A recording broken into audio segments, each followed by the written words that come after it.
अगर आप भी लेना चाहते हैं देश दुनिया की तमाम जानकारी तो आज ही सब्सक्राइब करें हमारे चैनल को। साथ ही नीचे दिए बेल आइकन को जरूर दबाएं ताकि हर अपडेट आप तक पहुंच सके। नमस्कार, आप सभी का स्वागत है। उत्तर प्रदेश में बढ़ रहे दरिंदगी के मामले राज्य सरकार के लिए मुश्किलों का सबब बनते जा रहे हैं। विपक्ष ने भी सरकार पर चौतरफा हमला बोल दिया है। खास तौर पर हाथरस प्रकरण की बात करें तो आप देखिए कि हाथरस में एक दलित लड़की के साथ कितना बुरा व्यवहार हुआ।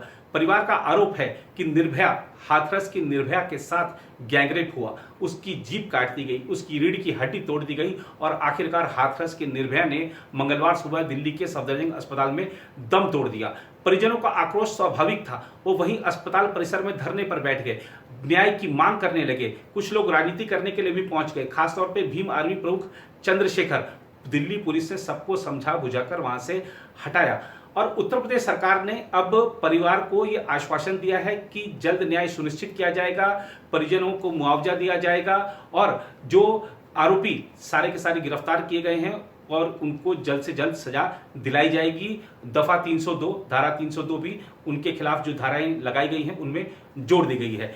इसके अलावा राज्य सरकार ने कहा है कि चाहे फास्ट ट्रैक कोर्ट की बात हो, चाहे नौकरी की बात हो, इस पर भी ध्यान दिया जाएगा।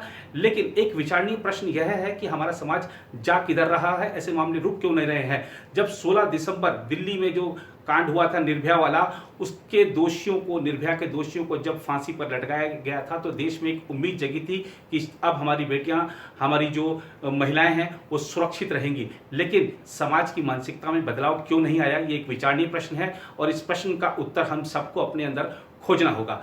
आज की इस रिपोर्ट में हाथरस प्रकरण पर विस्तृत तरीके से बातचीत करेंगे। साथ ही बात करेंगे एमनेस्टी इंटरनेशनल की जो भारत सरकार पर निराधार आरोप लगा रही है। आपको बताएंगे कि इस तरह एमनेस्टी इंटरनेशनल खुद आकंठ भ्रष्टाचार में डूबी हुई है। आज सारी पोल खोलकर आपके समक्ष रख देंगे। इसके अलावा बात करेंगे वायुसेना प्रमुख भदौरिया जी की, जिन्होंने एक महत्वपूर्ण बयान दिया है और कहा है कि आने वाले समय में कोई भी युद्ध हो उसमें जीत में वायुसेना की निर्णायक भूमिका होगी। इस बयान के क्या निहितार्थ हैं आपको समझाएंगे, लेकिन सबसे पहले बात करते हैं हाथरस प्रकरण की। उत्तर प्रदेश के हाथरस जिले में गत 14 सितंबर को कथित रूप से सामूहिक बलात्कार और गला दबाए जाने की घटना की शिकार हुई 19 वर्षीय दलित लड़की ने मंगलवार सुबह दिल्ली के सफदरजंग अस्पताल में दम तोड़ दिया। विपक्ष ने इस घटना को लेकर राज्य की भाजपा सरकार पर जमकर हमले करते हुए प्रकरण की सुनवाई फास्ट ट्रैक अदालत में करवाने और पीड़ित परिजन को 50 लाख रुपए देने की मांग की है। जिला प्रशासन ने परिजन को 10 लाख रुपए की सहायता की घोषणा की है। उसका कहना है कि मेडिकल जांच में लड़की से बलात्कार की पुष्टि नहीं हुई है। उधर हाथरस के पुलिस अधीक्षक विक्रांत वीर ने मंगलवार को बताया कि लड़की की मंगलवार तड़के करीब 3 बजे दिल्ली के सफदरजंग अस्पताल में मौत हो गई। उन्होंने कहा कि इस घटना में गिरफ्तार चारों आरोपियों पर दर्ज मुकदमे में अब हत्या की धारा भी जोड़ी जाएगी। लड़की घटना के बाद से अलीगढ़ के JN मेडिकल कॉलेज में भर्ती थी। सोमवार सुबह उसकी हालत गंभीर होने के कारण इलाज के लिए दिल्ली भेजा गया था। मेडिकल कॉलेज के डॉक्टरों के अनुसार लड़की जीवन रक्षक प्रणाली पर थी। पुलिस अधीक्षक ने बताया कि जबरदस्ती करने के दौरान लड़की का गला भी दबाया गया था, जिससे उसकी जुबान बाहर आकर कट गई थी। अलीगढ़ के JN मेडिकल कॉलेज के प्रवक्ता ने बताया था कि लड़की की हालत काफ़ी गंभीर थी। उसके दोनों पैर और एक हाथ पूरी तरह काम नहीं कर रहा था। हाथरस के जिलाधिकारी प्रवीण कुमार लक्षकार ने एक बयान में बताया कि प्रशासन ने मृतका के परिवार को 10 लाख रुपए देने की घोषणा की है। उन्होंने बताया कि युवती की जांच में डॉक्टरों ने उससे बलात्कार न होने की पुष्टि की है। आज रात तक शव के हाथरस आने की उम्मीद है। जिले में एहतियात के तौर पर जगह जगह PSC तैनात कर दी गई है। उधर कांग्रेस महासचिव प्रियंका गांधी वाड्रा ने इस घटना की निंदा करते हुए ट्वीट किया, हाथरस की हैवानियत झेलने वाली दलित बच्ची ने सफदरजंग अस्पताल में दम तोड़ दिया। 2 हफ्ते तक वह अस्पताल में जिंदगी और मौत से जूझती रही। हाथरस, शाहजहांपुर और गोरखपुर में एक के बाद एक रेप की घटनाओं ने राज्य को हिला दिया है। कांग्रेस प्रवक्ता सुप्रिया श्रीनेत ने मांग की कि इस घटना की उच्च न्यायालय के किसी सेवारत न्यायाधीश की अगुवाई में समिति बनाकर जांच कराई जाए। उन्होंने कहा कि पार्टी यह भी मांग करती है कि लड़की के परिजन को 50 लाख रुपए की सहायता और परिवार के एक व्यक्ति को सरकारी नौकरी दी जाए। साथ ही इस मामले की सुनवाई फास्ट ट्रैक अदालत में करवाई जाए। समाजवादी पार्टी अध्यक्ष अखिलेश यादव ने भी ट्वीट करके कहा, हाथरस में सामूहिक दुष्कर्म और दरिंदगी की शिकार एक बेबस दलित बेटी ने आखिरकार दम तोड़ दिया। नम आंखों से पुष्पांजलि। आज की असंवेदनशील सत्ता से अब कोई उम्मीद नहीं बची। बसपा अध्यक्ष मायावती ने ट्वीट कर कहा, यूपी के हाथरस में सामूहिक दुष्कर्म के बाद दलित पीड़िता की आज हुई मौत की खबर अति दुखद। सरकार पीड़ित परिवार की हर संभव सहायता करे व फास्ट ट्रैक अदालत में मुकदमा चलाकर अपराधियों को जल्द सजा सुनिश्चित करे। बसपा की यही मांग है।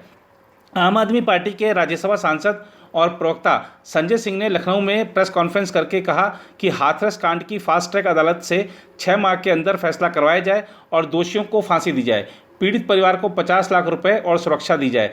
गौरतलब है कि 14 सितंबर को प्रदेश के हाथरस जिले के चंदपा थाना क्षेत्र स्थित एक गांव में 19 साल की एक दलित लड़की के साथ कथित तौर पर सामूहिक दुष्कर्म की वारदात हुई थी। पुलिस ने इस मामले में 4 आरोपियों को गिरफ्तार किया है। पुलिस अधीक्षक विक्रांत वीर के मुताबिक लड़की ने अपने साथ बलात्कार की वारदात के बारे में पुलिस को पहले कुछ नहीं बताया था, मगर बाद में मजिस्ट्रेट को दिए गए बयान में उसने आरोप लगाया कि संदीप, रामू, लवकुश और रवि नामक युवकों ने उसे अपनी हवस का शिकार बनाया था। विरोध करने पर जान से मारने की कोशिश करते हुए उसका गला दबाया था। चारों आरोपियों को गिरफ्तार किया जा चुका है। दुखद है, हमारे मुख्यमंत्री जी भी बहुत दुखी हैं और पूरी की पूरी सरकार उस परिवार के साथ संवेदना प्रकट भी कर रही है। लेकिन जब ये घटना हुई और उनके भाई, पीड़िता के भाई ने जब पुलिस स्टेशन गए तो एफआईआर तुरंत दर्ज हुआ और कार्रवाई भी तुरंत हुई। 4 लोग जो थे दोषी जो हैं उनको पकड़ा भी है। अब कानून अपना कठोर से कठोर कार्रवाई उस पर करेगी, कानून के तहत होएगा।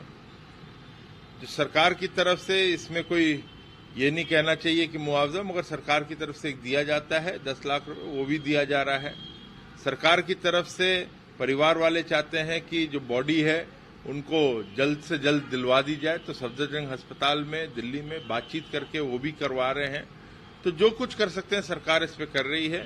मगर एक बात जरूर है कि ये घटना दुखद है और जिन लोगों ने ये कार्य करा उनको बख्शा नहीं जाएगा। कानून के तहत उन पे बहुत कठोर से कठोर कार्रवाई होगी। पीड़िता के बयान के आधार पर गैंग रेप की धारा उसमें 376D उसमें बढ़ाई गई और पीड़िता ने जो पहले एक अभियुक्त था उसके अलावा 3 और अभियुक्त के नाम बताए। उसमें से एक अभियुक्त को 22 को उन्होंने नाम बताए और 23 को हमने एक अभियुक्त को गिरफ्तार किया गया। फिर इसके बाद हमने 25 को दूसरा अभियुक्त गिरफ्तार किया और 26 को तीसरा अभियुक्त गिरफ्तार किया। इस प्रकार चारों अभियुक्त गिरफ्तार करके जेल भेजे जा चुके हैं और 28 तारीख को परिवार से सहमति के उपरांत उसको सफदरजंग हॉस्पिटल दिल्ली रेफर किया गया, जहां पीड़िता की आज सुबह मृत्यु हो गई, जो बड़ी दुख की बात है। पीड़िता को SC/ST एक्ट में 4,12,500 रुपये की धनराशि दी गई थी और आज 5,87,500 रुपये की धनराशि जिला प्रशासन द्वारा और दी जा रही है। इस प्रकार पीड़िता को जो कुल आर्थिक मदद दी जा रही है वो 10 लाख रुपए की हो गई है।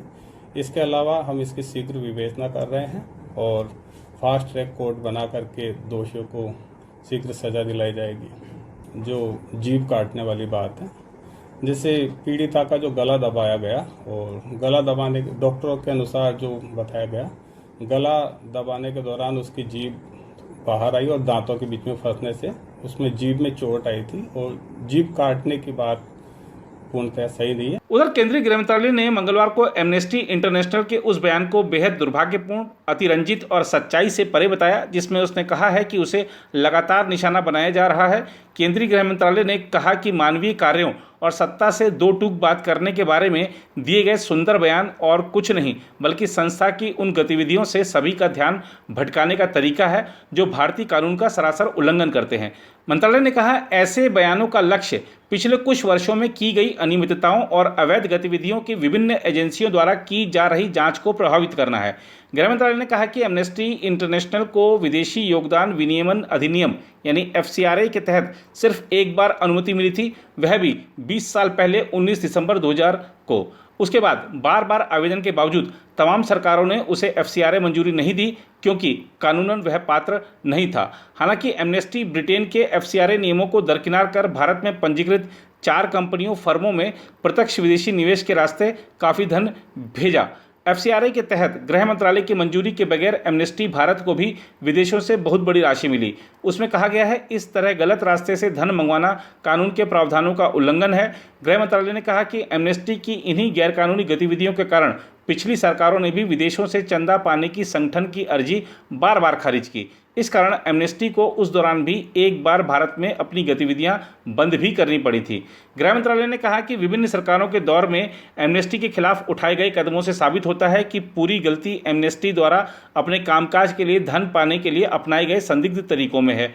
गौरतलब है कि एमनेस्टी इंटरनेशनल ने मंगलवार को कहा था कि वह अपने खाते से लेन देन पर पाबंदी के कारण भारत में सभी गतिविधियों को रोक रहा है। उसने दावा किया कि निराधार और दुर्भावना से प्रेरित आरोपों के माध्यम से उसे बार बार निशाना बनाया जा रहा है।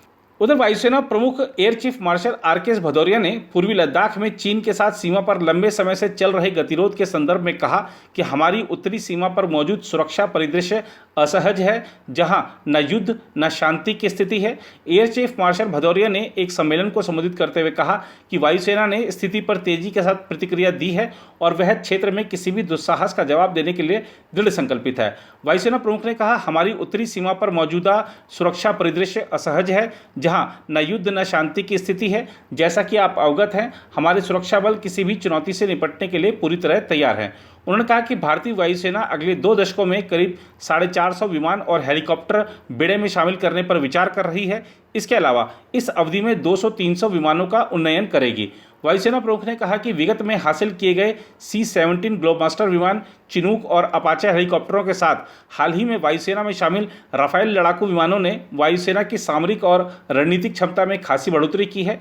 उन्होंने भारतीय एरोस्पेस उद्योग से जुड़े एक सम्मेलन में कहा, भविष्य में होने वाले किसी भी संघर्ष में वायु शक्ति हमारी जीत में अहम कारक रहेगी।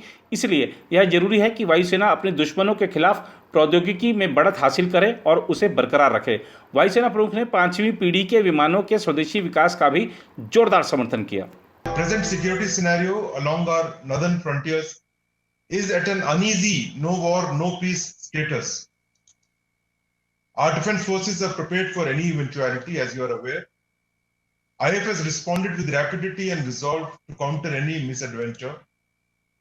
And its air power will be a crucial enabler in our victory in any future conflict.